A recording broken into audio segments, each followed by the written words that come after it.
ప్రతిరోజు కొన్ని వేల టన్నుల ప్లాస్టిక్ వల్ల మన ప్రకృతికి ఎంతో నష్టం జరుగుతుంది అని తెలుసుకున్న ఒక ప్రొఫెసర్ ప్లాస్టిక్ వేస్టేజ్ కి ఎలా అయినా చెక్ పెట్టాలి అని ఒక కొత్త ఫార్ములాతో వచ్చాడు.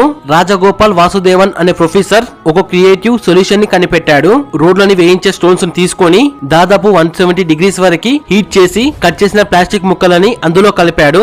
ఆ తర్వాత అది ఒక రోడ్డుకి వేసే తారలాగా తయారయ్యింది. ఈ టెక్నిక్ ని యూజ్ చేసుకుని 1 కిలోమీటర్ రోడ్ కి 1 టన్ ప్లాస్టిక్ ని యూజ్ చేయవచ్చు అని తెలుసుకున్నాడు. ఆ తర్వాత 2002లో చెన్నైలో ఒక ప్లాస్టిక్ రోడ్ ను వేశారు. ఈ రోడ్డు అనేది 10 సంవత్సరాల వరకు ఎలాంటి డ్యామేజ్ ఉండదు, ఇంకా మెయింటెనెన్స్ ఫ్రీ అని చెప్తూ ఉన్నాడు ఈ ప్రొఫెసర్. ఇలాంటి మీకు తెలియని ఎన్నో ఇంట్రెస్టింగ్ వీడియోస్ కోసం ఇప్పుడే మన ఛానల్ కి సబ్స్క్రైబ్ చేసుకుని సపోర్ట్ చేయండి ఫ్రెండ్స్. ప్రతిరోజు కొన్ని వేల టన్నుల ప్లాస్టిక్ వల్ల మన ప్రకృతికి ఎంతో నష్టం జరుగుతుంది అని తెలుసుకున్న ఒక ప్రొఫెసర్ ప్లాస్టిక్ వేస్టేజ్ కి ఎలా అయినా చెక్ పెట్టాలి అని ఒక కొత్త ఫార్ములాతో వచ్చాడు.